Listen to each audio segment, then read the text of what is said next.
time grid we know as August 8th to 9th has always been a magnet for events of savage purification. On August 9th, 1945, an atomic bomb was dropped on Nagasaki, Japan, thus bringing the Second World War to its apocalyptic finale. The first National Congress of the Ku Klux Klan was also held on August 8th. August 8th, 1907 is the birthday of Edward Gein, the notorious Wisconsin ghoul whose cannibal exploits inspired the film Psycho. On August 8th, 1914, Hitler's friend Unity Mitford, the British fascist who worked for an alliance between Germany and England, was born. On August 8th, 1985, the Los Angeles Police Department first announced to a terrified public that the Night Stalker, a satanic serial killer, was haunting that city. On August 8, 1974, Richard Milhouse Nixon became the first president in United States history to resign. On August 8, 1969, Disneyland in Anaheim, California, opened the doors of its popular attraction, the Haunted Mansion. Later that same evening, August 8, 1969, at another mansion in Bel Air, California, 5 persons were slain, including the film actress Sharon Tate. The next evening, August 9, 1969, the murders continued when a grocer, Lino LaBianca, and his wife were slain at their home on 3301 Waverly, formerly the residence of Walt Disney. These murders brought the 60s to an end. In that year of fear, 1969, a myth was born that continues to fascinate the world. A man named Charles Manson and other members of his family were arrested in Death Valley and brought to trial for these murders. After the 20-year barrage of books, TV movies, magazines, lies, distortions, one may well wonder, is there anything left to know? Charles Manson has been transmogrified by the electronic thaumaturgy of the mass media into a larger-than-life hieratic emblem of evil. Manson has become the favored brand name for murder and madness, the very archetype of everything the popular mind understands as antisocial, crazy, and criminal. He is one of the last true heretics of our time. Is it possible to peer behind the monumental edifice of this Manson myth, that fiction forever frozen in time by the famous Life magazine cover of December 19th, 1969? Throughout the world, this image has become an icon, as well known as the logo of Coca-Cola or McDonald's. And indeed, Manson has become the property of the corporation, a consumer product designed to satisfy an audience that loves nothing more than to be frightened, to regard its own death. It has been said that every society receives the criminal it deserves. Why and how has America conjured Manson to be public enemy number 1, to serve the need for a villain, a scapegoat, a devil, in a world that claims not to believe in devils? This tape is designed to deprogram the minds of those who are still thinking, those who have not yet been lulled into sedation by the soothing lies that surround us.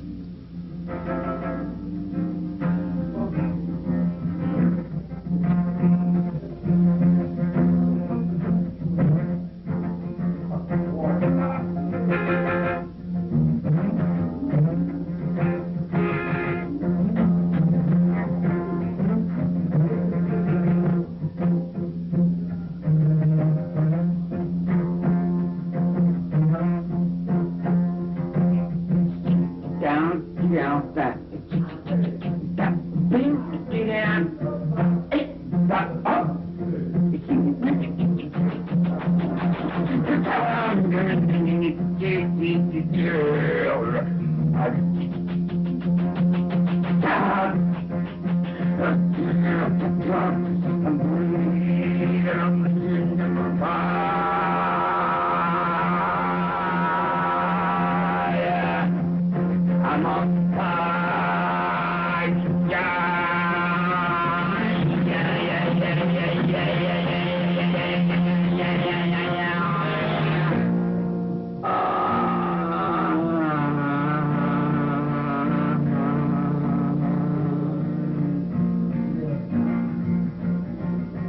And my feelings begin to grow, and as my going begins to know, my knowing begins to surrender, and my surrenderance as I go, and my thinking in my mind now, and I'm thinking from within, I'm thinking now and forever, and I'm beyond crime or sin. It's on the mountain, and my skin on the top. I'll get it on the high bog in the Hebrew Dr. Rover. Meeting me down mountain, get it down round, she came to reckon home. She don't whisper, baby, she was driving God on home. She get on the phone and whisper, can't come to bump your head. You'll blow up in your stomach and blow off your motherfucking head. You don't want on Rifter, you don't dream. You don't talk on talking, you don't talk on me. Don't talk to me, don't whisper, with the hobo mind of G. That jungle walked on the walking, got a bone yesterday. Got a pot and got it cooking, got my witches and my bones. Got my beer on my surrender, got my moving on my own. Got my whisper in my whisper cat, got my cats up in the tree. Got whiskers on the willow, got the willows on the tree. Got the trees on the spaceman, got the spaceman on the dirt. Got the moving on the monkeys, got the monkeys wearing shirts. Got the wings out on stringing, got my strings from my head. Got my whiskers in my yellow and my yellows in my bed. I was even born into the universe. In the perfection of that, I was born 11/11/34, Veterans Day, and my grandfather, my granddaddy was the conductor on the B&O Railroad out of Kentucky, out of the Blue Moon of Kentucky. That's off the First World War. Manson was born in Cincinnati, Ohio, the bastard son of a teenage girl named Kathleen Maddox, whose ancestry goes back to the earliest settlers of Kentucky in 1792. Said Manson's much maligned mother in a 1971 interview. Charles was born out of wedlock, but it wasn't just any man. I wasn't a prostitute. I've never been a prostitute. I was just 15 years old and a dumb kid. I was Miss Dumb. But my mother was a very strict woman, very religious, and didn't allow smoking, or drinking, or even movies. So when me and my sister got a few years on us, I guess we had a tendency to be a little wild, the way kids will. She brought her child to Kentucky to be passed back and forth between various relatives, one of whom was an Uncle Jess, a moonshiner who struggled against the federal revenues. I'm from Kentucky. In Kentucky, I live in a county called Moorhead, and they got them long guns. And if they don't know you, and you come up to holler, you know, we only got enough to last us to get through the winter. We keep ours in jars, you dig what I'm saying? We raise ours in hogs and cows. Ain't got no money. Don't need no money. But I can get through this winter, you dig what I'm saying? Kick back. And each summer I get up and I worry about getting through the next winter, you dig? That winter was lost 40 years ago. And I'm the child of Uncle Jess that sent me rolling out of them hills of Kentucky, you dig what I'm saying? To save his cabin, to save his earth, to save his planet. Because he stood there and blew himself up when fucking assholes like this come in and want to take his still away and shit. He blew himself up, he blew his kids up, he blew everything up. Hound dog up, chickens up, he blew the whole thing up. But when he blew that up, he went into the same eternal dream, you dig what I'm saying? The same eternal dream that I've been in jail. You can't fake on me, you dig? Because I was your children. You can't fake on me. I was your children of the 40s. Eleanor Roosevelt can't fake on me. Yeah, that's what raised me. I'm a child of my time. You know, you're a child of your time. I'm locked in the Second World War. All your brothers run in Vietnam War. Well, your brothers are like my little kids. I was brotherhood to the Korean War, and my father was the Second World War. I'll put it to you this way: when I was a little kid in the streets, I was smoking grass, and there wasn't but a few people smoking grass. I come to jail as a beatnik. I don't know whether you remember beatniks, but what your hippies were of the 60s were what we were of the 50s. It's like a long time ago, back in the 50s when I was in reform school, and I would get in a fight or I'd get in an argument and I'd be down in solitary confinement, and they'd have me down in solitary confinement. I'd just go dun dun dun dun dun dun dun dun dun dun dun, and I turned everything off a long time ago, back in Virginia when I was about 17.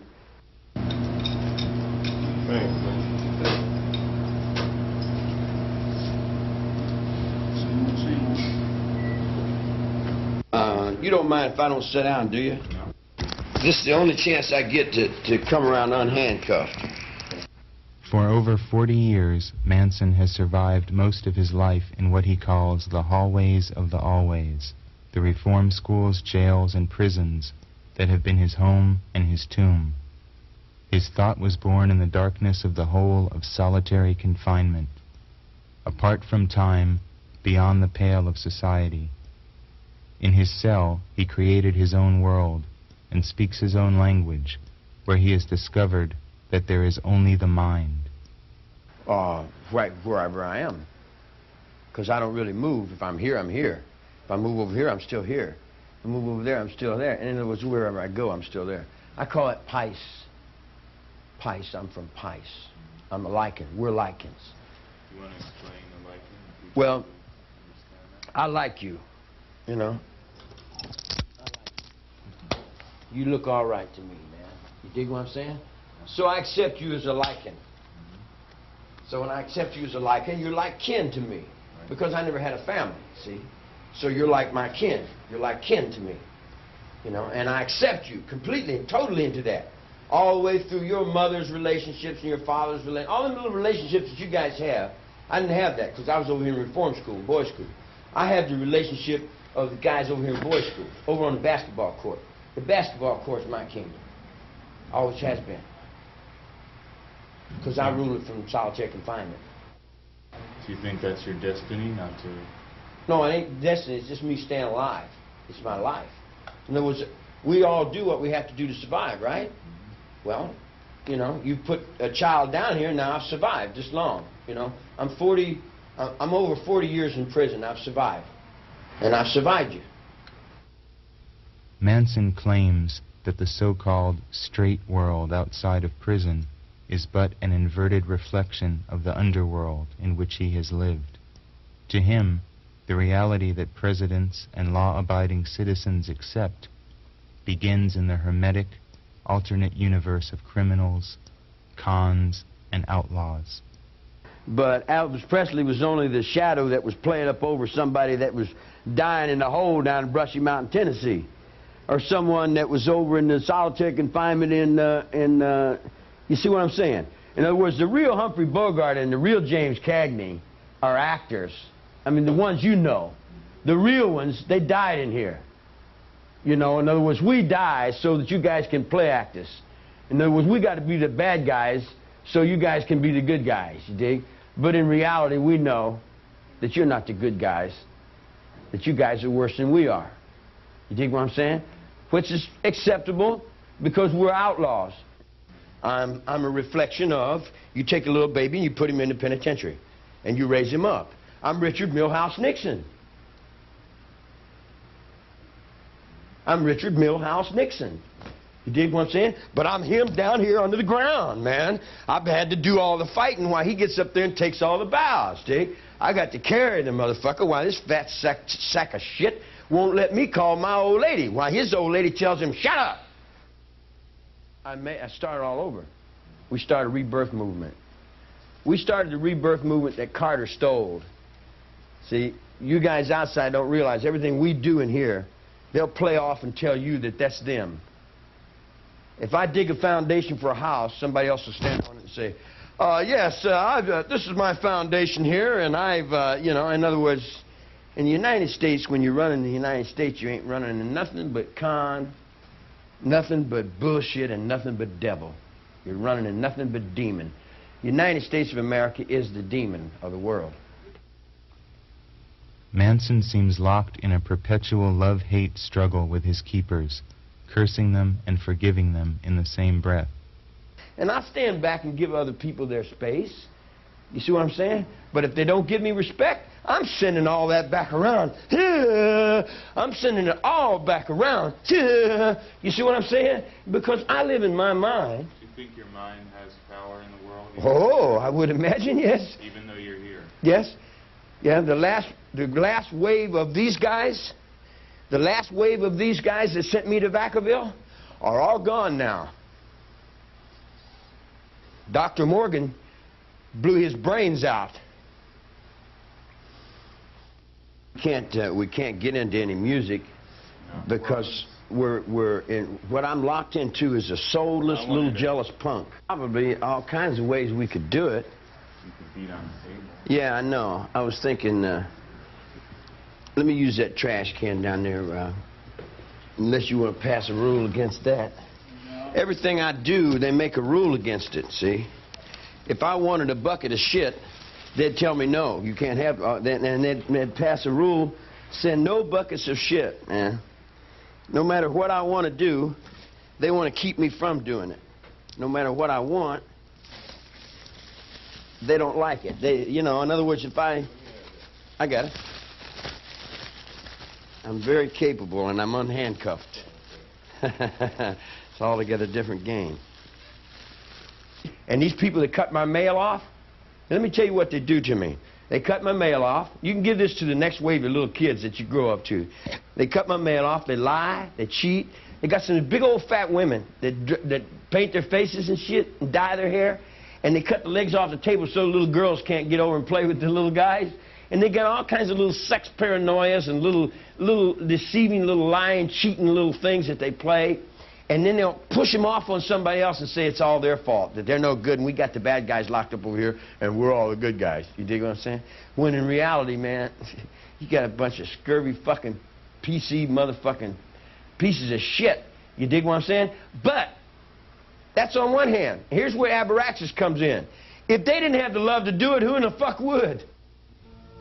Manson invokes the ancient god of the Gnostic pantheon, Apocalypsis, or Abraxas, a symbol of the eternal now, a state of mind that exists beyond the false dichotomies of light and darkness, good and evil, right and wrong.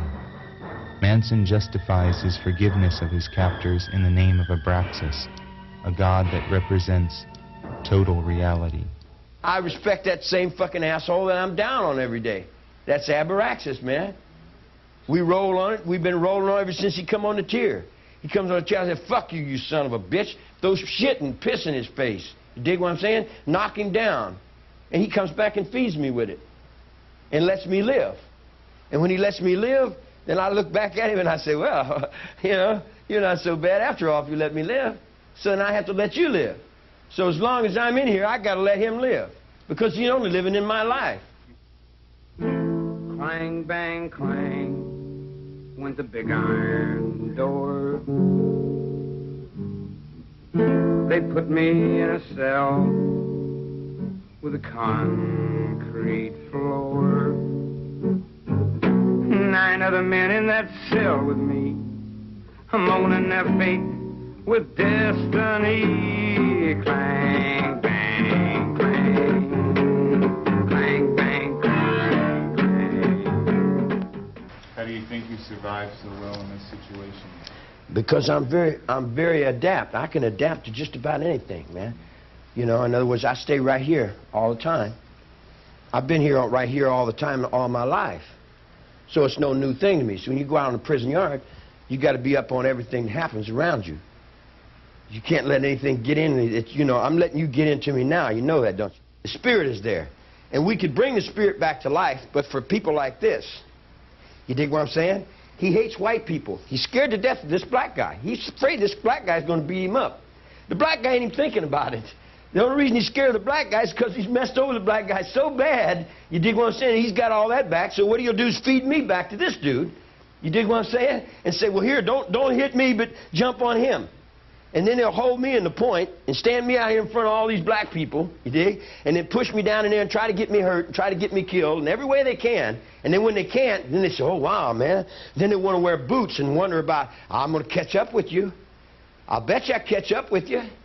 I bet you I catch up with you, buddy. I bet you I'll make you be what you are. Or I'll skin your fucking ass. I'll hang you on trees. I'll do every fucking thing I can do to do just exactly what I got to do to survive, man. I've been in jail since 1943. I've been locked up all my life. I've been locked up all my life. So I'm in that dream. I am not that dream. Don't get me... I am not that dream. I'm only a witness. One little witness. One little fucking little piece of shit in that dream. There's all kinds of people in that dream that are already all down the road, you know. According to 1961 prison records, he killed the time he was serving for various charges of pimping, forging checks, and petty theft by studying various systems of personal development, ranging from Dale Carnegie's How to Win Friends and Influence People to L. Ron Hubbard's Scientology. On the vernal equinox of 1967, March 21st, at 8:15 a.m., the 32-year-old prisoner, number B33920, was released from Terminal Island Prison, requesting permission to travel to San Francisco.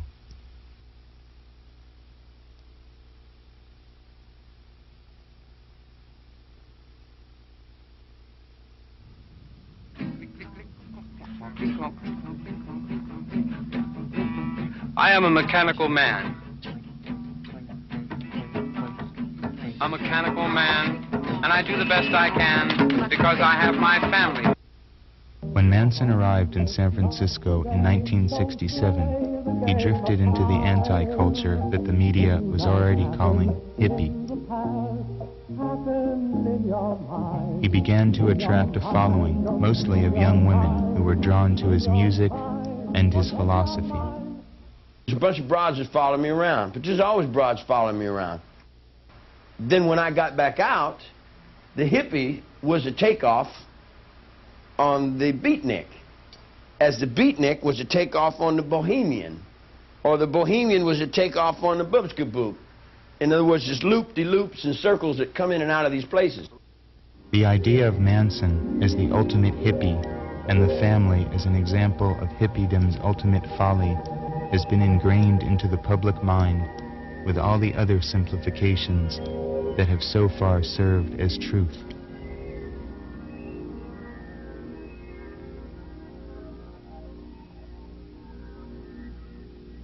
In fact, as Manson has pointed out, he was a child of the 30s, not the 60s, and the family ideology had very little to do with the ideas of passivity and racial and sexual equality characteristic of the 60s.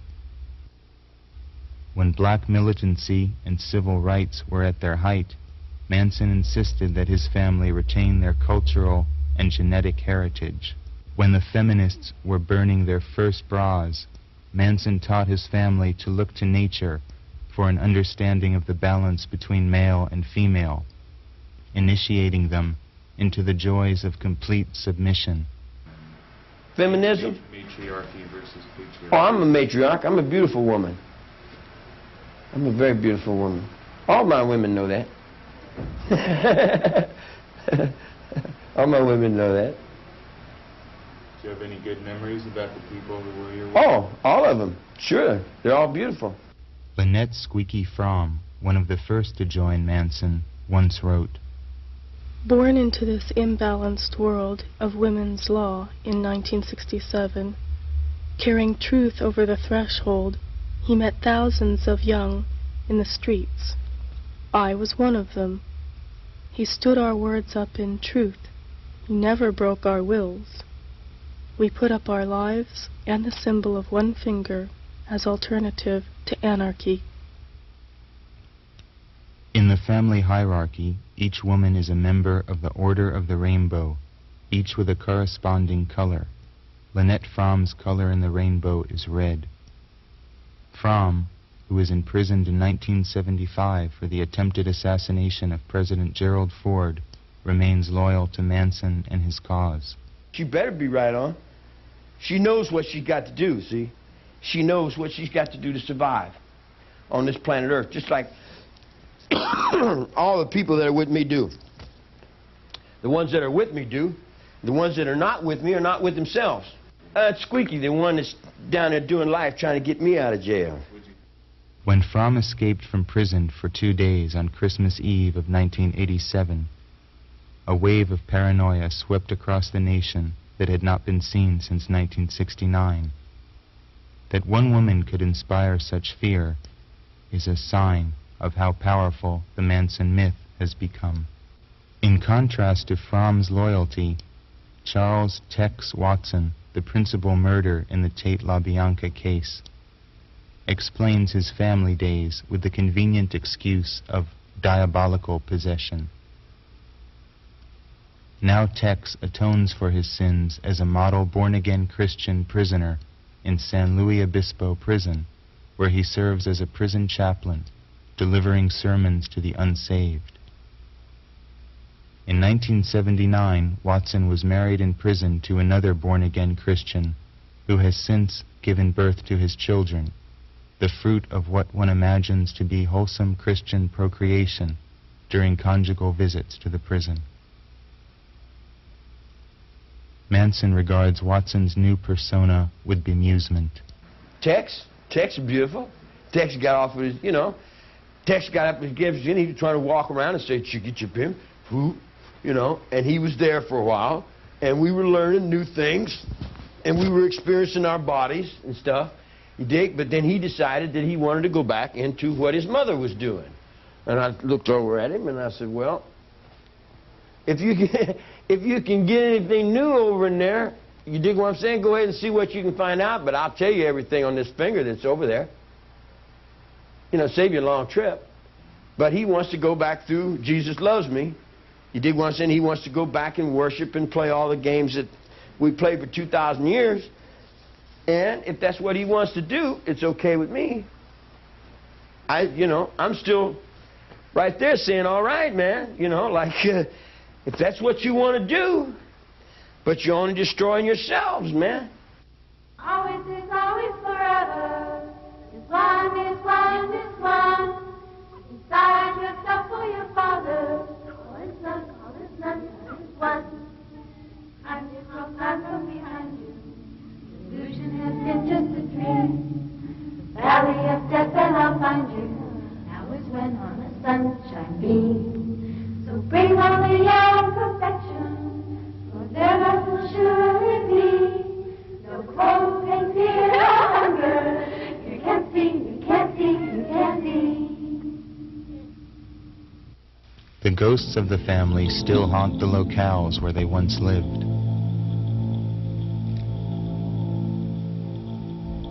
In 1968, Manson persuaded the octogenarian George Spahn to allow the family to live on the ramshackle movie set, the Spahn Ranch, in Chatsworth, California. It had appeared in countless old cowboy films as the archetypal Western town. Here the family engaged in an ongoing psychodrama, changing their names and personalities, immersed in their own dimension of make-believe, with Manson serving as director. They lived inside the facades of the crumbling sets, tending the horses on the ranch and living off of food thrown away in supermarket garbage bins. Now, 20 years later, only a field of overgrown weeds stands on the site. The Spahn Ranch was burned down in a fire that destroyed every last trace. Here in this creek bed at the side of the hills leading into the Santa Susana Mountains, the family would gather in these shaded coves to listen to Charlie's music and practice their marksmanship.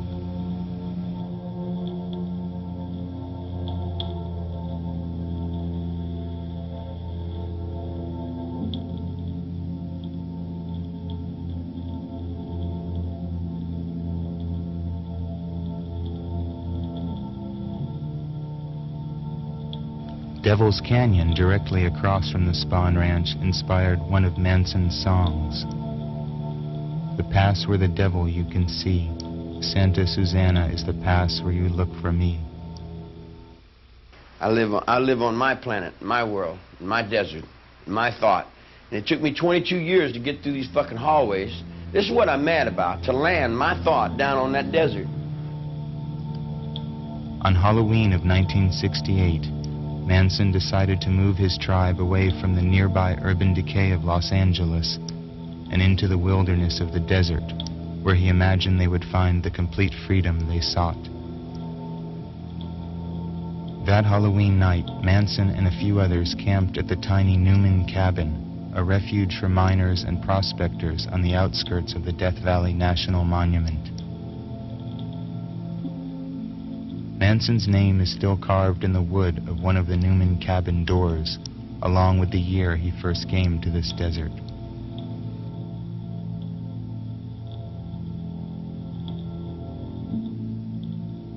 After the family made their way through the almost impenetrable Goler Wash, they set up a fire here in the hearth of the Myers Ranch and surveyed the austere beauty of the desert around them.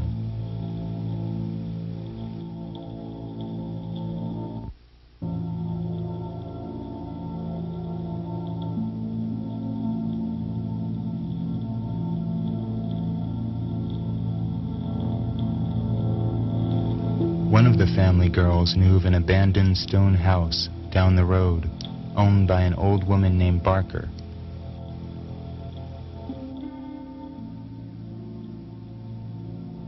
Manson, after locating Mrs. Barker in nearby Furnace Creek, convinced her that she should allow the family to live in her place, in exchange for general upkeep and a gold record given to him by one of the Beach Boys. Today, the ranch is much as the family first found it, as remote an outpost as can be imagined, hidden in the vast silence of the desert.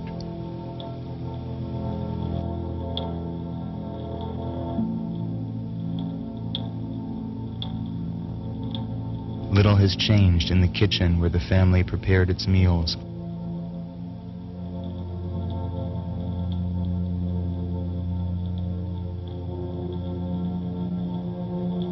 Or in the bedroom that once was Manson's.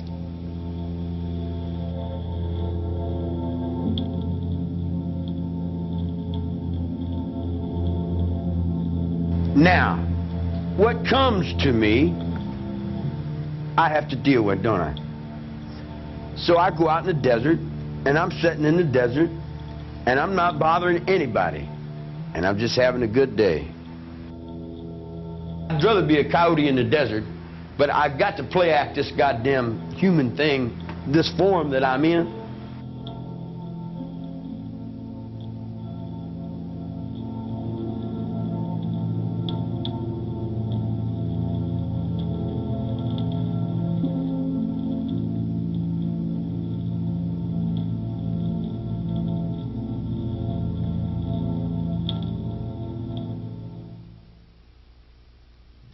In the solitude of the desert, he dreamed of training his family for survival, long before America had seen an explosion of survivalists moving into rural areas to stockpile arms and wait for the apocalypse.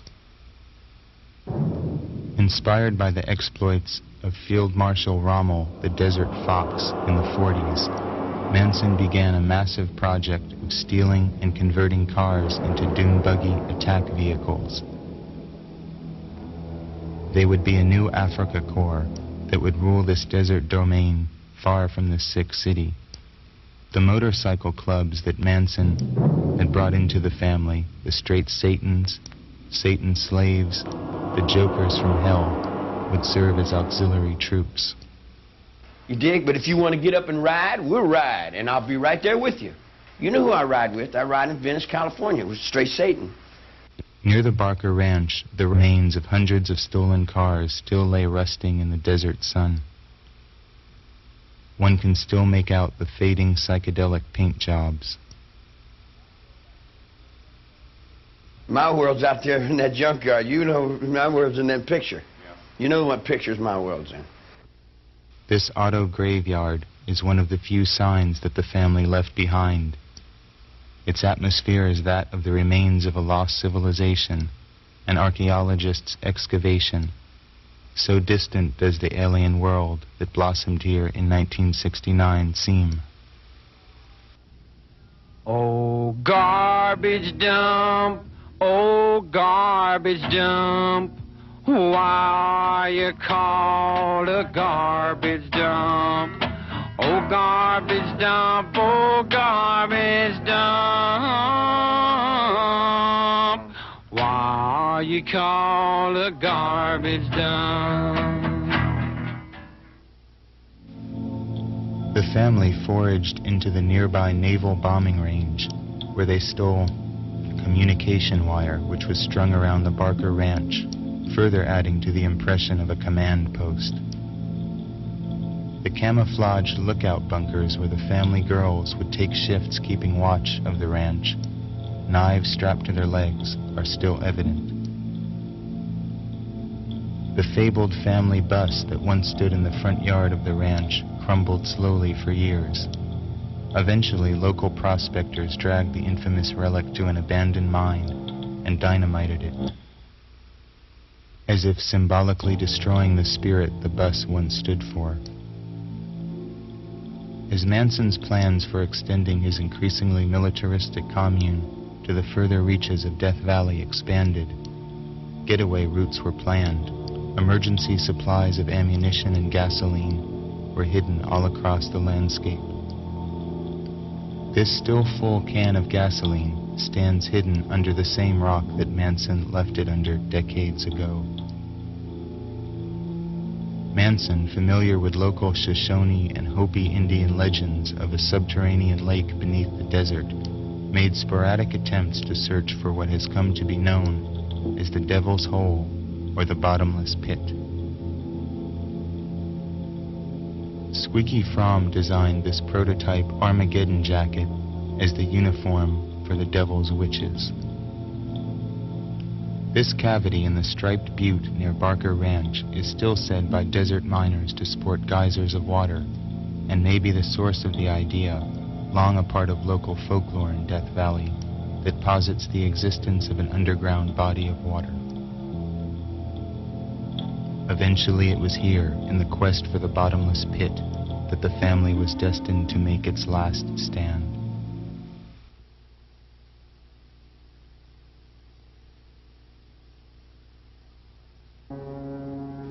On August 8th, Tex Watson, Susan Atkins, and two other family women drove across this road from the Spahn Ranch to a house on 10050 Cielo Drive in Bel Air, where Sharon Tate, Jay Sebring, Wojtek Frykowski, and Abigail Folger were murdered. The subsequent murders unleashed a tidal wave of panic and terror. Speculation in Los Angeles and the world as to the identity of the murderers ran rampant. Similar murders the next evening added a further frisson of fear. Actually, I wouldn't be here had it not been for those people you call family. They're the ones that put me here. They're the ones that butchered up a bunch of people and said, here, we want you to see this guy. I didn't want to be seen. You know, I was trying to get out in the desert. They said, well, this is our star. You dig what I'm saying? I would have went ahead and let you bleed in Elvis Presley. You dig? You could have had Elvis Presley for your little dreams. You dig what I'm saying? I didn't break the law. I got some friends that killed some people, but my friends have always been killing people. I've got a lot of friends that are very terrible people to other people, but to me, man, they're just home, you know. You got to be responsible for your actions. I'm not your leader. I'm not your follower. Like the Kennedy assassination, the impact of the so-called Manson murders can never be fully understood. They entered immediately into the folklore of our time, an impenetrable cipher. It would be impossible to penetrate the fog of disinformation that covers these murders, the thick veil of rumors and theories, conspiracies and cover-ups that obscure the way. Were they the first casualties of a holy war? Tex Watson's revenge for a drug burn by Wojciech Frykowski? Susan Atkins' attempt at a copycat murder designed to free Bobby Beausoleil? Were the murderers strangers to the slain? There are only questions. The murders seem to echo the sordid epitaphs of old Hollywood in their excess. Jay Sebring, the hairstylist to the stars, had been living in the house where 30s actress Jean Harlow's husband, Paul Byrne, had killed himself decades ago. Ironically, this article in the Los Angeles Times wondered idly who the unknown assailants were, while an article right next to it answered the question. On August 16, 1969, sheriff's deputies raided the Spahn Ranch and arrested most of the family suspected of auto theft. They were released shortly thereafter for lack of evidence, without the police ever suspecting that they had had in their custody most of those involved in the murders. Of all the masks that Manson has been given to wear, it must be said once and for all that the most blatantly false is that of Manson the mass murderer. That Manson was not present at any of the murders, that his name is inextricably connected with, is a simple fact of history. Indeed, it has never been shown in a court of law that Manson has ever killed anyone. And yet he is known as a killer, a butcher, a murderer of unborn babies. There have been far grislier murders than these, and yet every media hack feels compelled to refer to them as the murders of the century, if not of all time. Had the victims been 5 anonymous individuals, who would have noticed or cared? Somehow the murder of a movie star is deemed the worst taboo that can be transgressed in our culture. Perhaps it is only America's drooling, morbid curiosity for the death styles of the rich and the vapid, a soap opera to be lived vicariously, with hypocritical tongue-clucking and a copious flow of tears to mitigate their ghoulish guilt at being titillated by death. To even speculate on the motives behind the murders is a moot point, but it is generally assumed that they began with the similar murder of Gary Hinman, a music teacher and drug dealer, committed by family member Bobby Beausoleil in July of 1969. A partial motive for the Tate murders may have been to give the impression that Beausoleil could not have been the murderer. Manson ruefully recalls the day that Beausoleil told him of his desire to kill Gary Hinman due to a drug deal gone wrong. I know when I'd done something, when I didn't do something, and someone comes to me and they said, I got a problem. I said, what is it? And they said, will you help me? I said, sure, I'll help you. He said, well, can I be your brother? I said, sure, I'm your brother. I'll help you do anything. What is the problem? He said, guy owes me some money. I said, well, if you're big enough, go get it. If you ain't, sit down and keep your mouth shut. He said, what would you do? I said, fuck it, man, it's only money. I wouldn't put my life up for no fucking money. You dig what I'm saying? He said, well, I'm going to go get my money. I said, well, that's up to you. It's got nothing to do with me. The guy went over and fucked the guy up, took his money. You dig what I'm saying? He come back and said, I killed the dude. I said, the fuck you tell me for?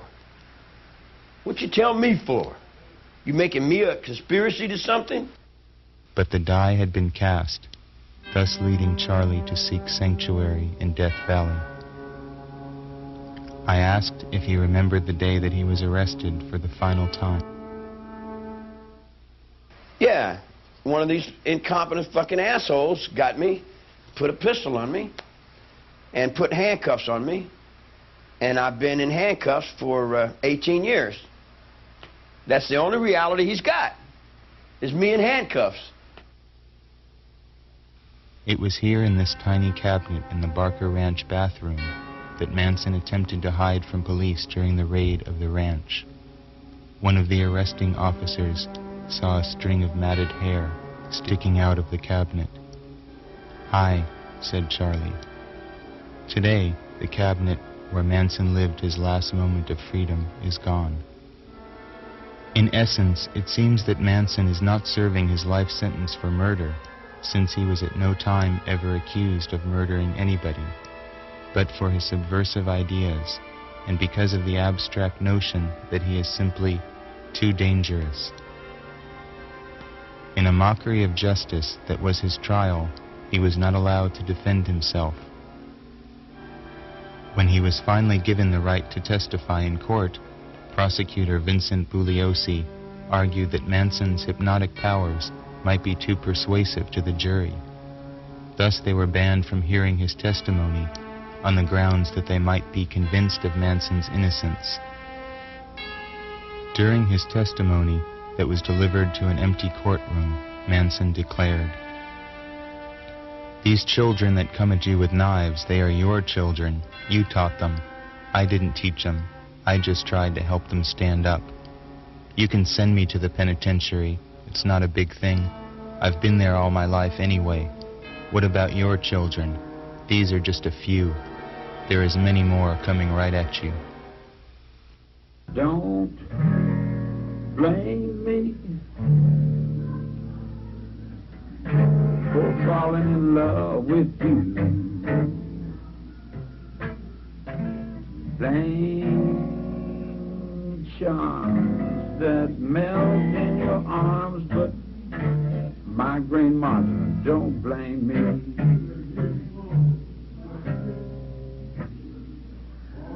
Can't you see when you do the things you do? Say that you're saying, or pray that you're praying, but don't blame me. I can't help it if that doggone moon won't shine. All that stuff, that's right. You've been standing on the sunshine, and don't blame me. I never told you what to do. I was stupid enough to believe that I had rights in this country. You know, I believed that what the judge said. In other words, I worked for 20 fucking years to get out of jail. I did everything these assholes told me. I thought that dang was my daddy, man. I played up underneath that fool and did everything he told me to do, right? Just perfect. Perfect to the letter of the law, all the way down the line. Then when I got outside, I never broke that law. I'm incarcerated because they're afraid. And I'm sitting there watching all you fucking Rube Scoops, you dig? Playing my life all these years. You take me from court, you dig? And the lawyer represents me, and then he got guys that represent him, and then they all represent that, and then these guys represent me, and they all represent that, and they're only representing me to start with. It's all in my life that they're standing up with all this big old shit that they're standing up in. It's my life that they're feeding on at the bottom. The king don't have any clothes, man. You dig? We told you that in '69 when Nixon fell down. Now you're trying to drag that same old egg up there and try to put something up that's already gone, man, rather than try to build another one.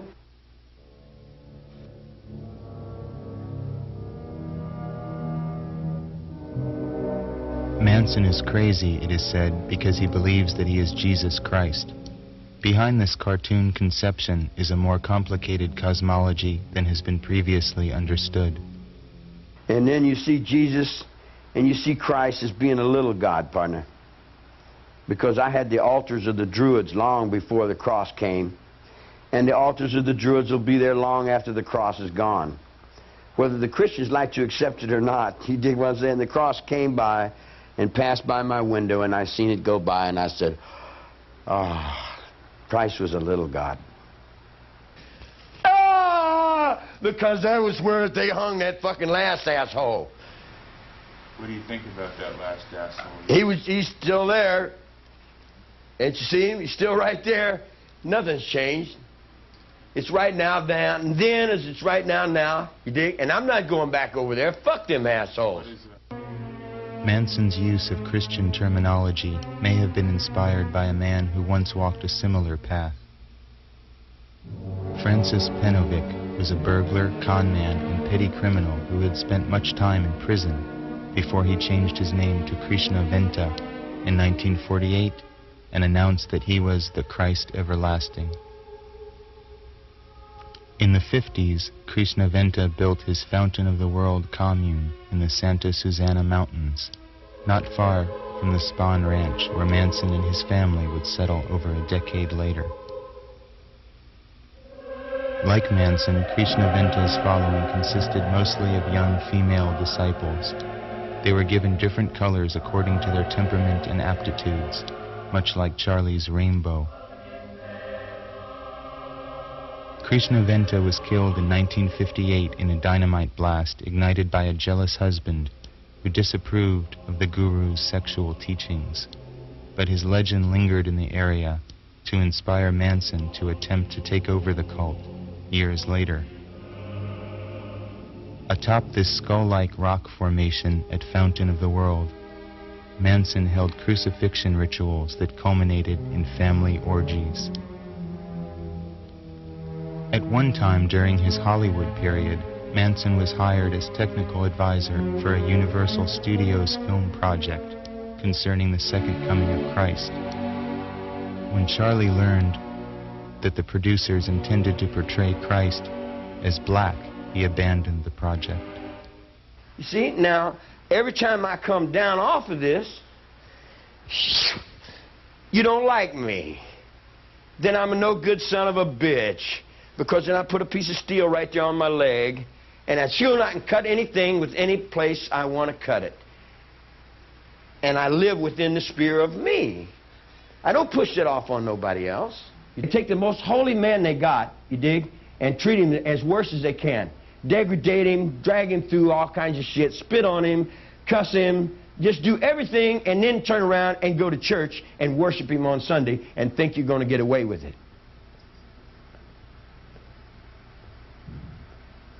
Don't work that way. And yet, for all of Manson's identification as man's son, the son of man, the archetypal figure of the hanged man or the slain king, he is perhaps more commonly identified with the opposite force in nature. You know, I mean, they preach it, but they don't believe it. I believe it. I don't preach it, but I know it. It's a reality. It's a reality.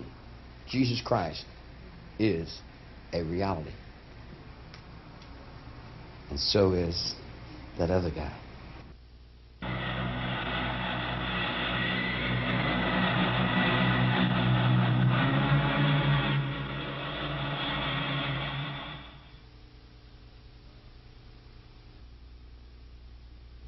The dark allure of Satanism and the mystique of the vampire link Sharon Tate and Susan Atkins in a web of mystery. They seem bound together by destiny, protagonists in a drama decreed by fate. There are parallels in their lives that defy logic. In 1967, Susan Atkins was an aspiring actress, making her living as a stripper in San Francisco's North Beach. Strangely enough, she worked under the pseudonym of Sharon King. She was hired by Anton LaVey, the high priest of the Church of Satan, to play the part of a vampire in a topless witches revue held at a San Francisco nightclub. Atkins had written of this performance. I was the perfect sexy vampire, ready for my casket lying at the center of the stage. I knew I'd never be able to get into that casket for real without getting stoned. I popped the acid tab into my mouth. I had shaken several people when I had risen from the casket and pointed a long, blood-red fingernail at the audience and marked them as my next victims. The same year that Susan Atkins made her debut as a vampire, Sharon Tate was cast by her husband-to-be, Roman Polanski, as a vampire's victim in his film The Dance of the Vampires. In the film, Tate's character is referred to as a sacrifice to Lucifer.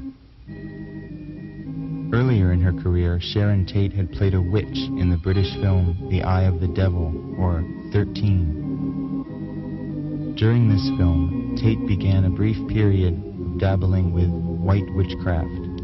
She was initiated into the coven of Alex Sanders, self-proclaimed king of the witches, by High Priestess Maxine Sanders. The ritual was held in Tate's dressing room trailer on the set of the film. If Sharon Tate was fascinated with the more benign aspects of the occult, Susan Atkins held a similar short-lived dalliance with black magic. Here she is seen in the ritual chamber of the Church of Satan with founder LaVey. Perhaps it was inevitable that Sharon Tate and Susan Atkins, both dilettantes in the opposite extremes of occultism, would finally meet in 1969. It is alleged that Susan Atkins licked the blood of Sharon Tate off her fingers that night before leaving something witchy on the wall, reenacting their previous roles as vampire and vampire's victim. At the approximate time of Sharon Tate's murder, 12:30 a.m., the TV guide for August 8, 69, reveals that a film entitled The Vampire's Ghost was broadcast over the airwaves. There are other oblique links between Anton LaVey's Church of Satan and the Manson phenomenon.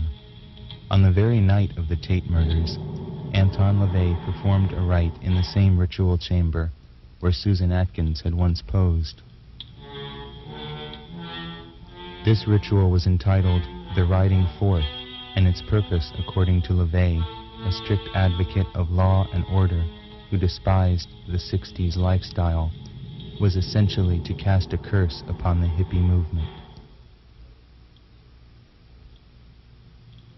Part of the invocation read that night, "Beware, you psychedelic vermin. Your smug pomposity with its thin disguise of tolerance will serve you no longer. We know your mark and recognize it well. We walk the night as the villains no longer. Our steeds await and their eyes are ablaze with the fires of hell." Unknown to LaVey, while his sorceries were underway in San Francisco, the killings that would bring the 60s to a screeching halt were being carried out in Los Angeles. 2 years earlier, LaVey had served as technical advisor on Roman Polanski's satanic epic Rosemary's Baby, in which LaVey appeared in a cameo role as the devil himself. Rosemary's Baby was filmed at the Dakota Hotel in New York City, a reputedly haunted edifice. In 1980, Beatle John Lennon was assassinated outside the lobby of the Dakota. Lennon was the author of the song Helter Skelter. Despite these connections with the Church of Satan, the Manson case has been more often associated with the supposedly satanic cult known as the Process Church of the Final Judgment. The Process, seen here in a meeting in London, was formed by ex-Scientologist Robert de Grimston and his wife Mary Ann in 1963. At the center of the Processian philosophy was de Grimston's concept of a reconciliation between Christ and Satan at the end of the world. De Grimston wrote, "Christ said, 'Love thine enemy.' Christ's enemy was Satan, and Satan's enemy was Christ. Through love, Christ and Satan have destroyed their enmity and come together for the end. Christ to judge, Satan to execute the judgment." Certainly there are some similarities between the Process ideology and Manson's. Yet when asked to clarify the rumors of a link, he was evasive. No, that's a bunch of horse shit.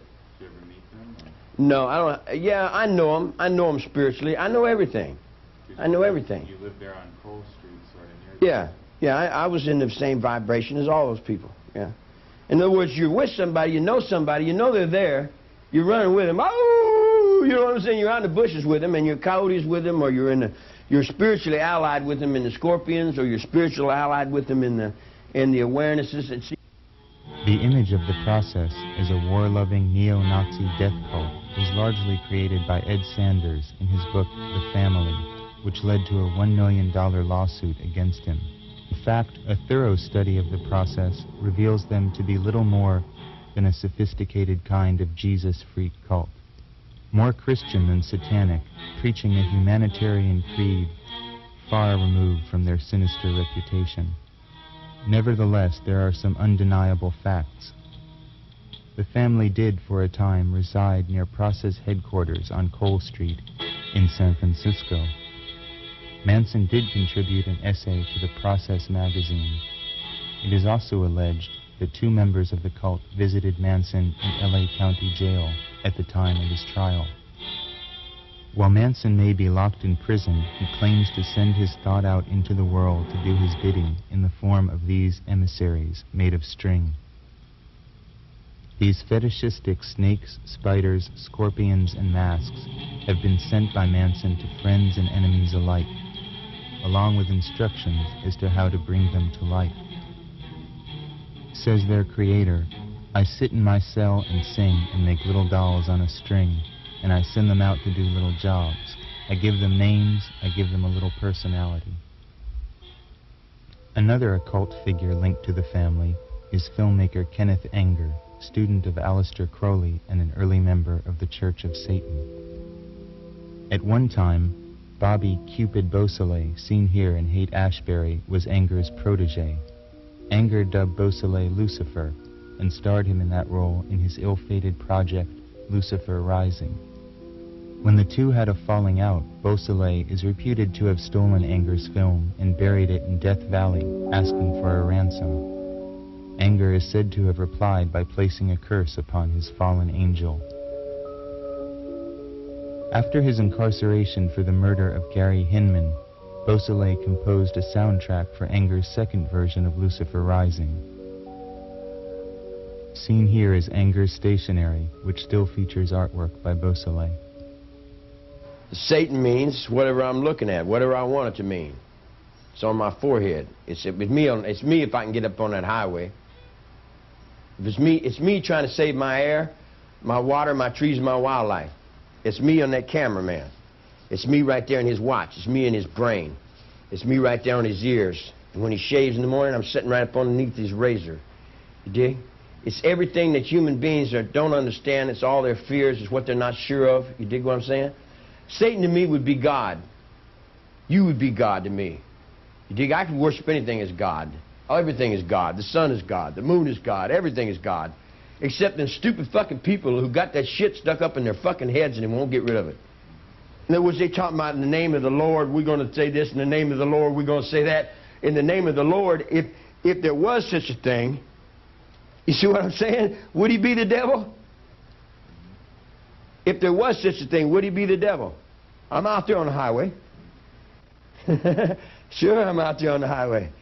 I'm out there on the highway in Big Dragon, in the underworld. I'm out there in Hawaii. I'm out there in all kinds of different things. You might say I'm kind of like Satan. I'm in so many different places at once. Whew. Yeah, it would be like Satan. It would be very sharp for one person to do all the things that I'm going to have to do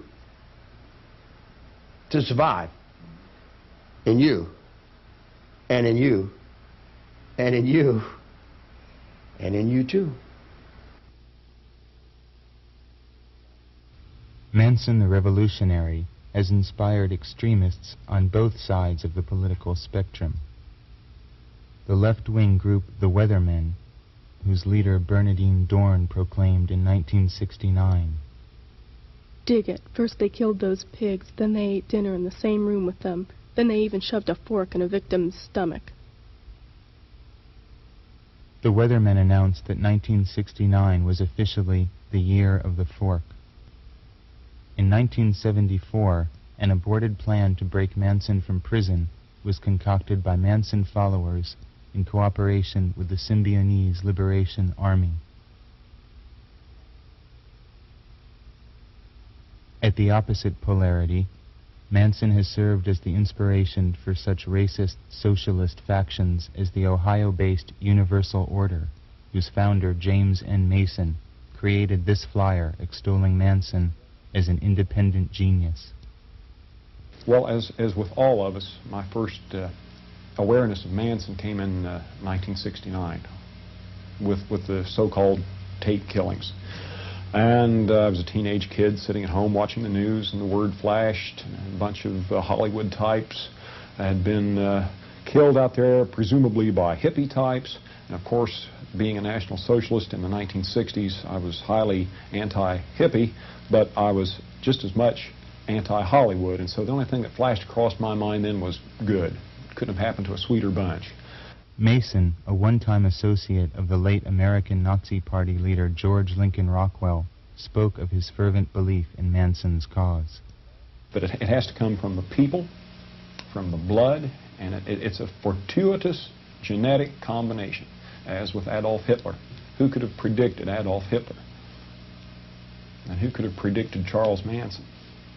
Coming from, what, a 16-year-old runaway, unwed girl in Kentucky and West Virginia, no education, and look at the impact he has today.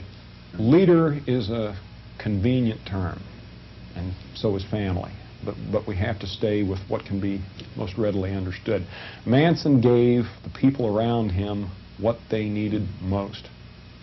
This is what they accuse Hitler of doing in his speeches, touching every wound in the raw. He can have an audience of 100,000 and reach every member of that audience independently, separately. And Manson did the same thing. Manson designed this logo for the universal order, but clearly separates himself from the fray of left-right dichotomy. I wish you'd send James a copy of this and tell him if he had them swords, I just reach and take them swords and I break them and throw them down on his feet. You dig what I'm saying? And I tell him, now stand at attention when I'm talking to you. That's where it comes from. It didn't come from no fucking book. Stand up or I'll knock your fucking brains out. You dig what I'm saying? Handcuff the son of a bitch down there and let me, I'll show you how I interrogate the motherfucker. You dig what I'm saying? I'll interrogate you. I'll reach in your brain and pull your fucking soul out and throw it on the floor. I'm tired of this bullshit, you dig? And all these people that run around and play acting like hoo-hoo gaga and playing all that shit, they better get in line or get off the motherfucker. You dig what I'm saying?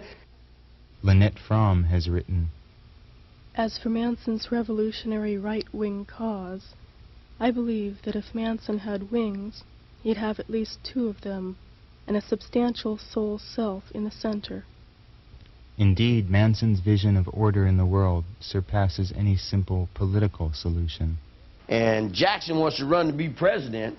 Man, you better hope somebody wants to be president. You dig what I'm saying? But who in the hell would want to be? Can you conceive of what kind of brain would want to lead these fucking Rube Scoops out there? And you know, because there's no communication with them.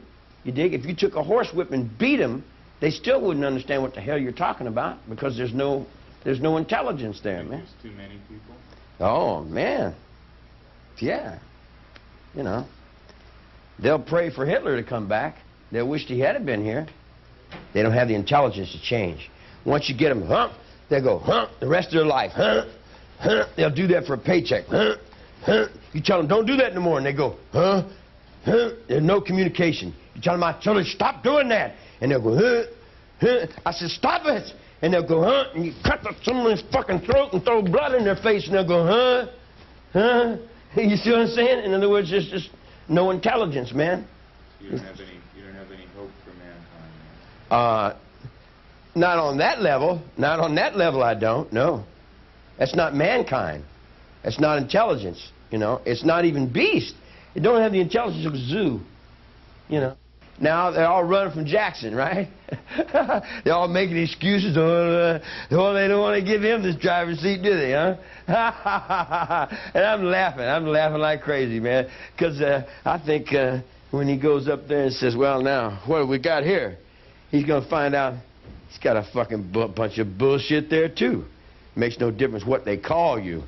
I call you the Boosku. You're the commander of Mamscam. You know, what does that mean? You still got to live with what you do. You dig?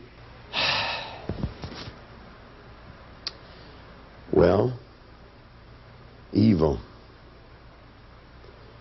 In order to put this world into order, how much evil do you think would have to be? You see what I'm saying? In other words, just to think world peace up underneath these incompetent fucking assholes that run these places, You dig what I'm saying? What kind of man you think would have that in his head?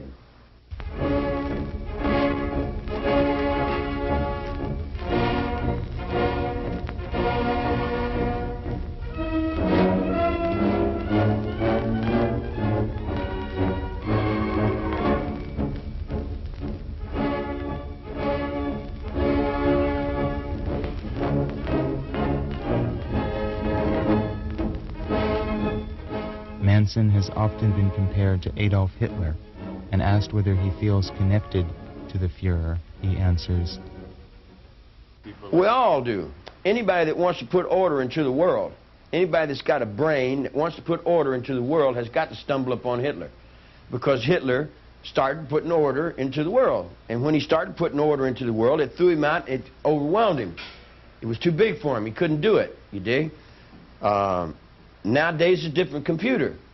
If it's a different world, it's a different thought. Nowadays, you don't need all that explosive power. You can do it on your computers with your buttons and stuff, with your aids and baids, and with your biscuit braids and biscuit buttons. I just think he was throwing in his time doing his trip for whatever.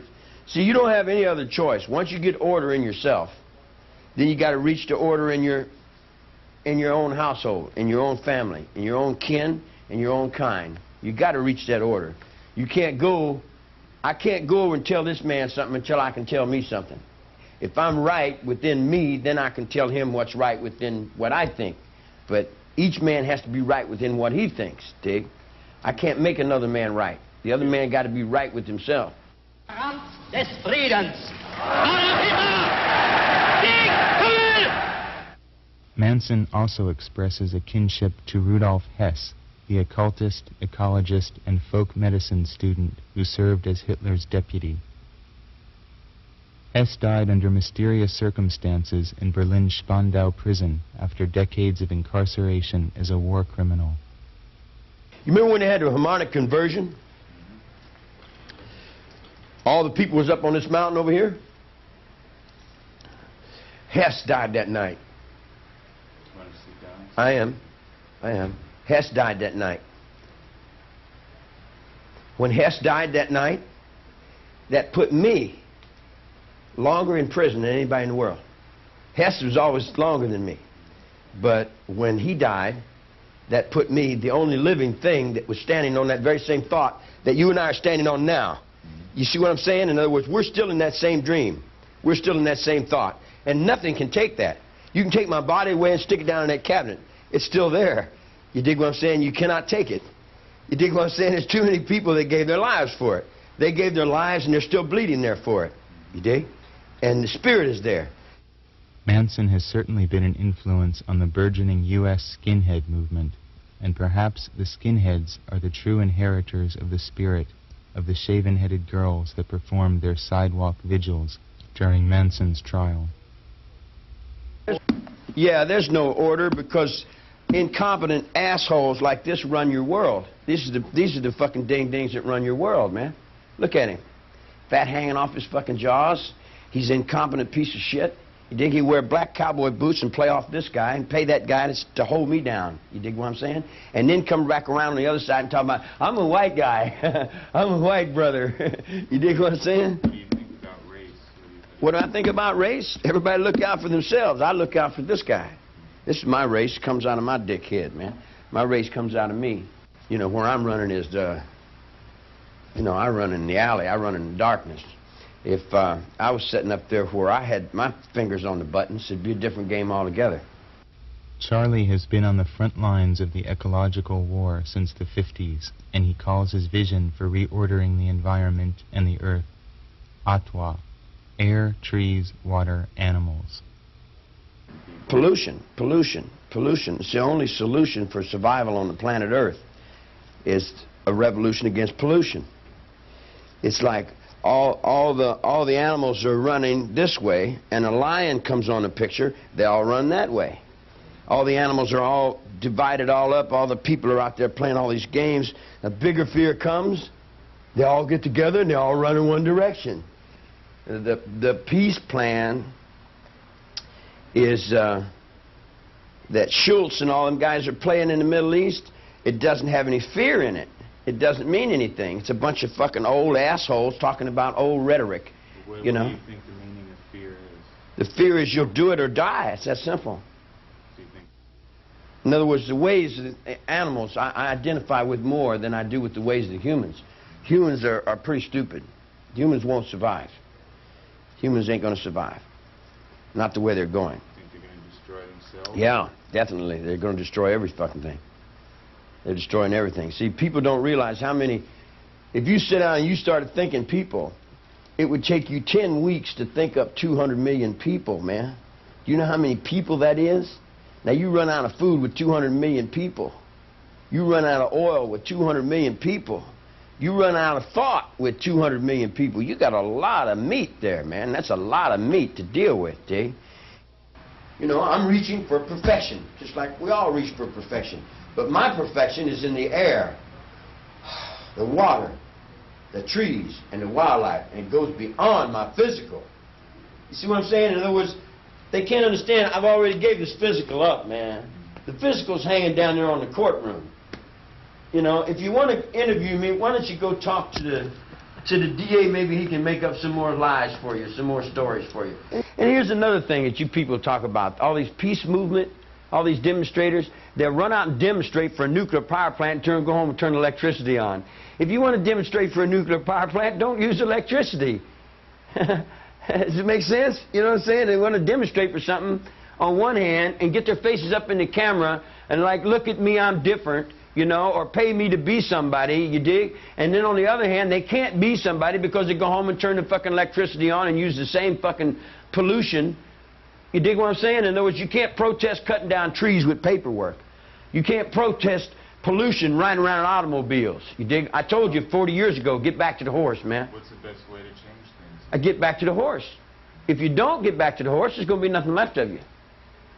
Now, it's dawning in the minds of many. It's dawning in the minds of chemistry. It's dawning in the minds of biology. And I got 7 big locks in my brain, you dig? And then I send off to Norway. Sure! And I send them a thought, and it goes to Norway, and the chemistry, and they're looking in their little things. You dig what I'm saying? And then I'm over here in Australia sitting on a bushman. I don't need a telephone to communicate with that bushman. You dig what I'm saying? That bushman is right inside my soul, man. He's right inside. I can hear everything. I can see through his eyes. You see what I'm saying? It's like I am that bushman. After Manson's imprisonment, Lynette Fromm and Sandra Good continued the fight for Artois. Good sent this manifesto to the Associated Press in 1975. The International People's Court of Retribution is a wave of assassins. It is made up of several thousand people throughout the world who love the earth, the children, and their own lives. They have been silently watching executives and chairmen of boards and their wives of companies and industries that in any way harm the air, water, earth, and wildlife. They can be assassinated on the golf courses. They move of their own accord. Necessity dictates policy. Exxon, ITT, Standard Oil, Union Oil, lumber company executives, Gulf Oil, must get out of the country or you'll be killed. We want to live, you maggots, you monsters. Get out of the country or you'll be killed. Manson rails against the money mind as one of his principal enemies. 666 is just a dollar bill. That's the body of the money. The body of the people that work for the money. Take that gold on that man's ring. He works. How long did you work for that? 2 or 3 weeks to get that ring? And when he got that ring, puts it on his finger and he writes it around, and he doesn't know that he's holding up the very same value that's working his African brother to death and is starving somebody else down on the ground, but he wears it on his finger like it was okay. I'd take it off and throw it on the dirt. You know, I wouldn't enslave nobody for a piece of gold. That's stupid. And anybody you see wearing gold, you know, they're enslaving somebody else with it, you know. But it's where their brain is, and you can't get them out of it.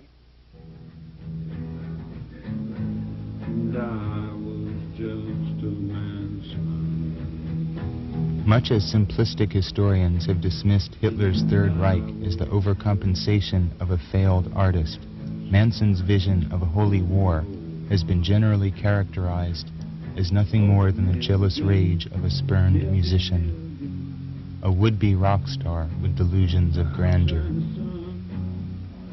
In fact, against all evidence, it is widely accepted that the overriding motive for the Tate murders was Manson's resentment against Doris Day's record producer's son, Terry Melcher.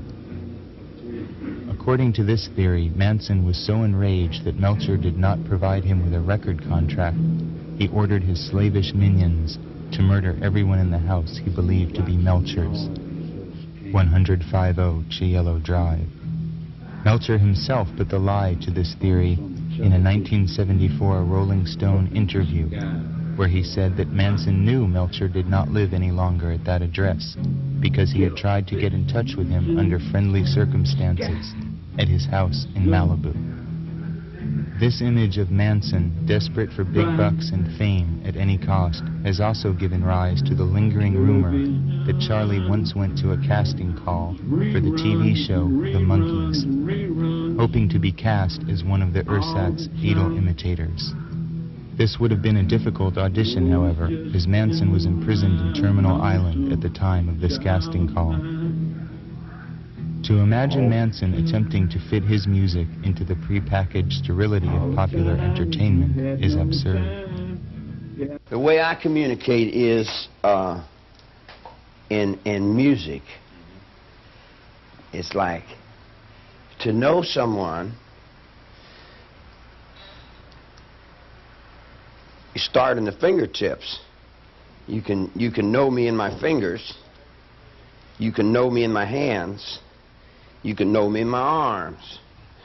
You know, in other words, I'm something inside that goes beyond words. Words, blah, blah, blah, you know, they're a bunch of fucking biscuit. That's what they teach you in school. You know, I live from here. But I can't get any music out of this. I can't get any music out of nothing. These motherfuckers cut me off of my music, see? And then they represent off to the little girls. Look at me, little girls. Music is my soul. Music's the way I express. It's my religion. It's my religion. You've also said sex is religion. Yeah, sex is a reflection. Everything's a reflection of this. When you reflect that, you reflect music. I reflect it in music.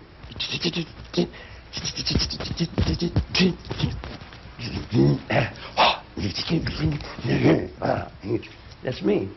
But I put my soul into the sound. That's in my music, see? But that's what they won't let me get out. And then every time they keep that music out, then all the kids rise up and they kill a bunch of people. And then they say, well, oh, you're fucked up. Well, why are we fucked up? Who says you can put your music up over my music? You dig what I'm saying? Who put your voice up over my voice? Who says your God's bigger than my God? You dig what I mean? In other words, it's just if you get down in the alley with it, and whose dog's the biggest dog? I'm the biggest dog when I'm out there in the street. It's like to get on down the road and play my music. See, I play my music for... Are you hot in here? I play my music for me. I don't play my music to entertain people. I play my music because I am my music, you know, and I live 24 hours a day in music. Manson began concentrating on the guitar in 1959 when he was serving time with Alvin Creepy Karpis, the last survivor of Ma Barker's gang. The old con, who had been personally arrested by J. Edgar Hoover, taught the young Manson a few techniques on the steel guitar that were quickly worked into his repertoire. In 1968, Manson and the family met the Beach Boys, seen here at a Halloween get-together. They admired Manson's music enough to record one of his songs, Cease to Exist, although they altered the lyrics to the more palatable Cease to Resist, and retitled the song Never Learn Not to Love You. The song can be heard on the Beach Boys' 2020 album. Because when I fell out of this penitentiary and I was playing my music, you, Neil Diamond, Buffalo Springfield, Beach Boys, all them guys came to me, you dig, and you said, how can you play this kind of music, man? We've never heard this kind of music before. You know, he said, wow, this is strange kind of music, you know? And I said, oh, And they copied and stole from me and took it down and put it in whatever they did, you dig? Dennis Wilson, the Beach Boys drummer, was particularly taken with the family and allowed them to inhabit his mansion for some time. Wilson raved in one interview that he had a friend who was a little like the devil, who liked to be called the wizard. Sometimes he frightens me, Wilson admitted. Manson, however, is scornful of the idea that his friends in the music industry were of any help to him at all. Ain't nobody ever tried to help me do nothing, man. Nobody helps you. Everybody wants to ride. They talk about help, but there ain't no such thing. You got to help yourself. Everybody that says they want to help you, you dig what I'm saying? They got, you know, everybody's, you know, we all hold a little, and then who does it all balance off on? Utilizing one of the Beach Boys' recording studios, Manson recorded an album of songs on August 8, 1968, exactly a year before the murders transpired. The album was released as Lie after Manson's arrest. He has since recorded other music, which has been smuggled out of prison and distributed to a few devotees. Perhaps the ultimate myth relevant to Manson and music is the fiction created by Vincent Bugliosi, stating that Manson believed the Beatles were sending secret messages to him on their White Album. I'm not of the 60s. I'm not a generation of the 60s. The 60s were little kids to me. The Beatles were like punk rock is to you. That's what the Beatles was to me. You know, that's not my era. My era was Bing Crosby. I'm 53 years old. I'm not a teeny bopper. In a sense, Charles Manson the man no longer exists. He has been replaced and transformed by the symbol rather than the flesh and blood being. The real Manson now resides in the imagination of the public, voracious for their next vicarious thrill. As for the man himself, he claims not to care how the media portrays him. Fuck the people out there. Well, that don't know you. I don't give a fuck whether they know anybody that don't know themselves don't know me. I don't give a fuck about people. I'm looking out for this guy. Right here. You're not angry how the media has portrayed you as this villainous monster? What does that mean? It doesn't mean anything. Media is a rerun. Public opinion's a little girl. It's a toilet paper commercial. It's got nothing to do with reality. Reality's here. Reality's now. As with other villains of our time, Manson has been immortalized in wax in chambers of horrors all over the world, from London to Jerusalem. Ever since the trial, the Manson book genre has been a cottage industry in itself. While some information may be gleaned in these texts, one is usually forced to read between the lines of the author's self-service. Whether it be the self-righteous bluster of Bugliosi, or the Christianized crocodile tear confessions of Miss Atkins and her associates, the subject is more obscured than illumined by this ever-growing library. The self-proclaimed counterculture produced many underground comic books dealing with Manson, diverging in tone from the snide approach of R. Crumb to the preachy Legion of Charlies that compared the My Lai massacre to the Tate murders. It was inevitable that Manson should have become grist for Hollywood's money mill. For the most part, he has been the stuff of low-budget exploitation films, which attempt to turn the case into cheap horror, taking morbid delight in the sexual and violent aspects of the cult.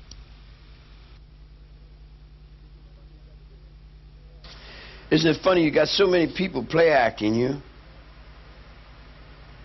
So many people play acting you, you never get a chance to play act yourself. Manson's filmic alter egos have ranged from a vampiric guru in Deathmaster to a rabid devil worshipper in I Drink Your Blood.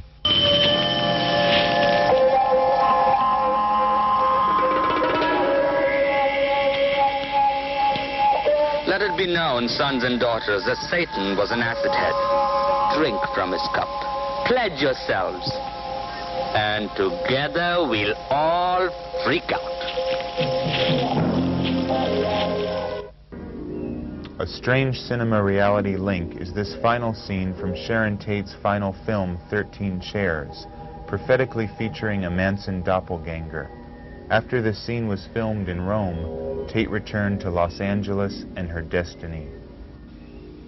Compared to the vision of bloodthirsty snuff guru so prevalent in the 70s, Manson is increasingly presented in a lighter vein of recent date, as this scene from a supposed comedy entitled Armed and Dangerous reveals. What are we to make of this subtle shift in perception? If indeed the monster the media created can be reduced to a slightly wacky figure of fun, perhaps there is a change in the zeitgeist brewing. The far-seeing journalist Wayne McGuire predicted in 1970 that someday in the future, Charles Manson will be a major American folk hero. While housewives may still shudder at tabloids such as these, there are indications that Charlie is becoming a less malevolent presence in the oversoul. Manson the commodity can be purchased not only in bookstores and video emporiums, but in clothing stores as well. Indeed, one trendy shop in London was named Helter Skelter.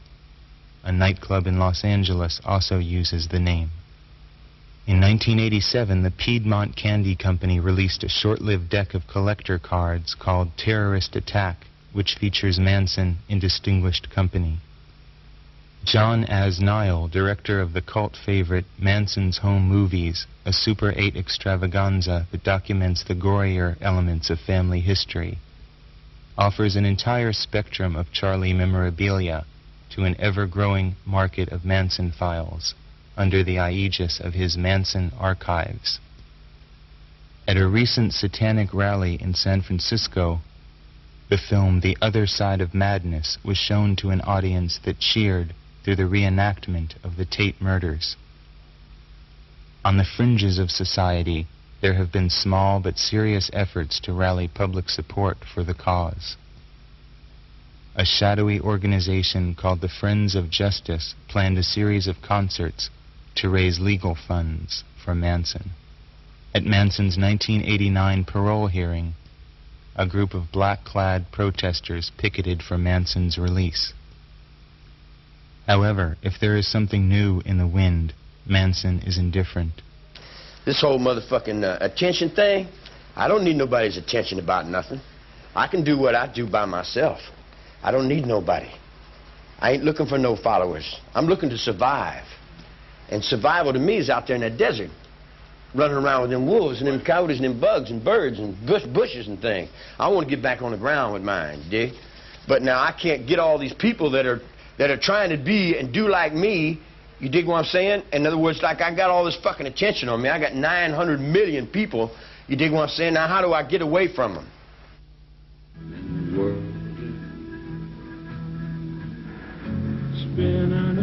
In the end, Manson is only concerned with the unfathomable parameters of his own world, his recurring fascination with reflection. See, the judgments are, how will I judge anything? I'm judging it from within inside of me. How will I see anything? I'm seeing it from what's inside of me. The man in the mirror. I go beyond the man in the mirror because I set the mirrors on the ends of your roads, Jake. But I set them with these little nooses. When your children come in to me, I hang them on the ventilators according to what I need to be and what I have to get done, to weave my patterns, to do whatever I have to do, to survive. In the places where you know the pictures where we live. Everybody that thought that they're playing me, I think they'll end up finding out that they got played by themselves. Because we each get the guy in the mirror. Could you look in the camera and tell people they're going to see this? Tell them who you really are. Tell them who I really am. I'm this hand here, with no doubt. Yeah. Yeah, I like that, man. Yeah. That shoulder there. Yeah, you look like a healthy young man. I like you.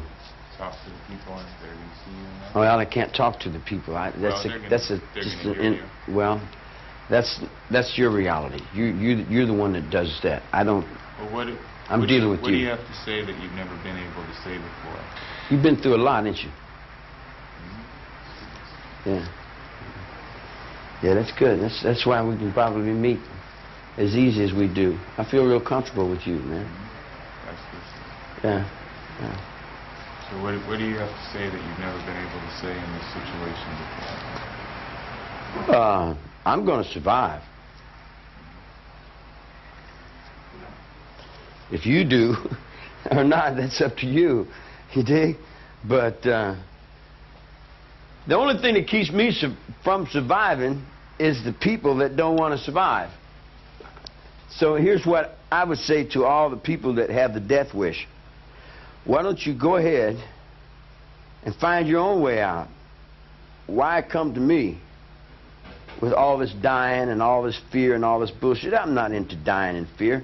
I'm into music. I play music. I play music, I ride my motorcycle around, and I can play anything, any act. I mean, I've played them all, you know, but which one ain't an act? I don't know. Does it matter? I guess only to how much you're getting paid. You know, or who's paying you. Or if your dollar's going to be worth anything to start with. Or if you got to give half of it to some Jew fucking bastard who's doing nothing but laying up and sucking on what somebody else is doing, you dig? In other words, I can't get the maggots out of my brain. Everywhere I look up, man, I got these little fucking bloodsuckers that get in my head, and they want to just feed from me some more, you know? And I say, good God, man, ain't you fed on me enough? 2,000 years ain't made you fat enough to get off my fucking neck, man, you dig? Who am I? I'm anybody I can get away with being. I'll take his clothes and put his boots on and get the hell out of here. Walk on down the road and be a hobo. If I had a good chance. I don't like killing. I don't kill bushes. I don't kill trees. I don't eat animals. I don't like killing. But I'm just like anybody else. I can, when I'm pushed to do that, I can do that just as easy as eating a piece of steak or cooking a chicken. It all balances off on Rock Hudson to be the macho until they find out that he's not really that, or to the Marine sergeant who can't say what he's doing in the locker room. You know what I mean? I mean, who cares the balance of what the in-betweens are, you dig? In other words, am I a bitch, a homosexual, a punk, or am I a macho, or a boot goop, or a flim-dim, or am I all things to all people in all ways? Am I their death if they seek it too closely? Am I their judgments if they find harshness within themselves? Am I their benefactor if I've got the... in other words, like, what am I? Oh, me? Hell, I don't make nothing happen. I just walk along with what's going on. I mean, make happen. What? Well, the same thing with you in your world. What, you know, like you've made me happen. I mean, you know, how can you say I make you happen when you made me happen just as much as I made you happen? I'm only what you put into me. You dig what I'm saying? You put your thought out into the world. No, no, no. You put your thought into me. You sent me this, and you did that, and you said so and so, and you put such and such, and I said, oh, this what you see? Man, this must be, you know, wow, you know what I mean? All right. You know what I mean? In other words, if that's what you see, then I'll meet you in that. Yeah, that's beautiful. Fantastic. If I lived with you for about a month or two, then you would have a whole different concept of me. You wouldn't think the same thing of me. Your whole opinion of me would change. Not only your opinion of me would change, your opinion of you would change. And we would kind of reflect off into each other to where we become a part of. They'll walk up and down and tell you, yeah, this is me, baby, and this is me, Rubu, but that ain't them. It's just a carbon copy reflection of. You know, they won't let the reality of. You said that you're a reflection of everything around you.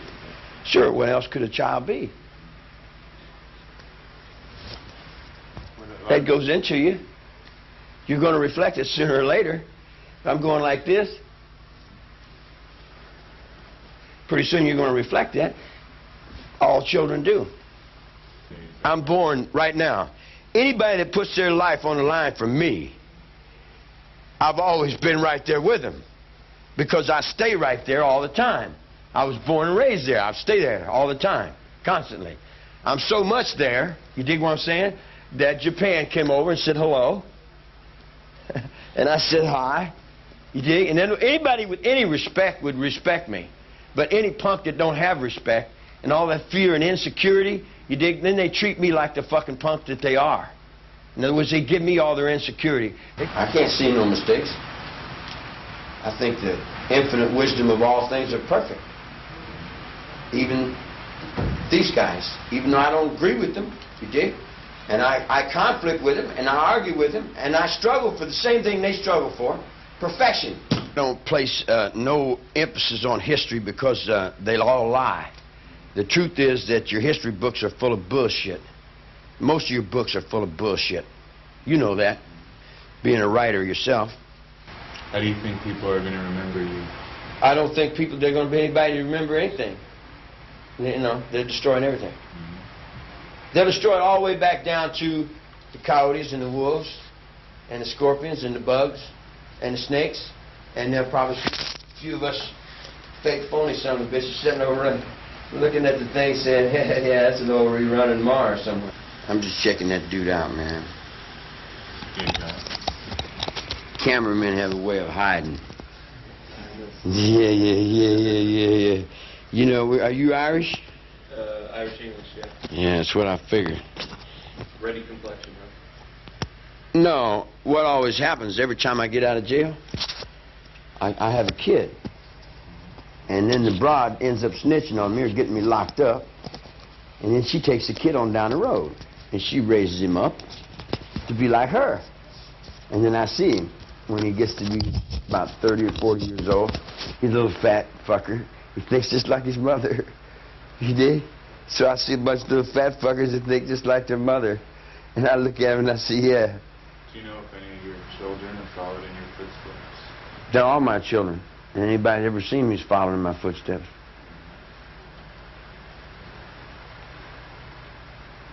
How else could they do anything else? Should I explain that? Yeah.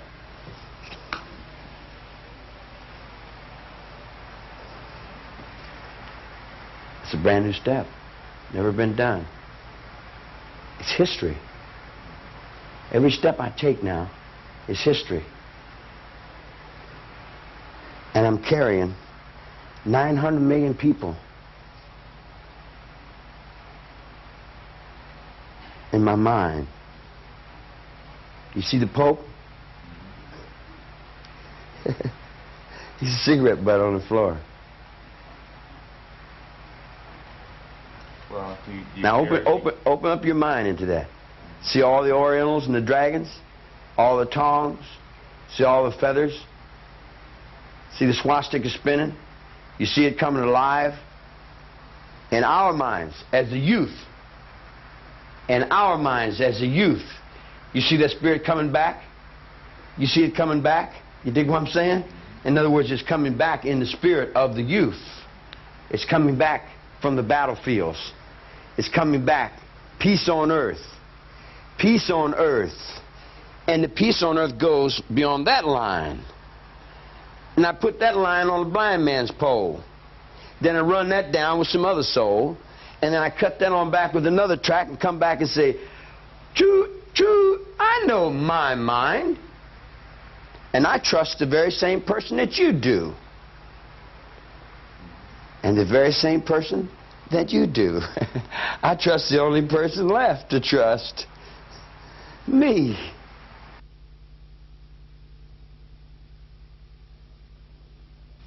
Manson will always stand as a challenge to all preconceived notions, playing the role of shaman to a society out of order with nature, out of harmony with its own bestial heritage. As the world sinks further into the long slide of self-destruction, Manson's legacy will endure. If he is mad, his is the madness of a visionary, a prophet without honor. Lynette Fromm has captured the Manson enigma best when she said, Everyone has wanted to make him small, yet a monster. Stupid, with hypnotic powers. A fascist and a commie. A prejudiced nigger lover. A macho punk. Both Christ and the devil. Or, on the opposite side, of everything.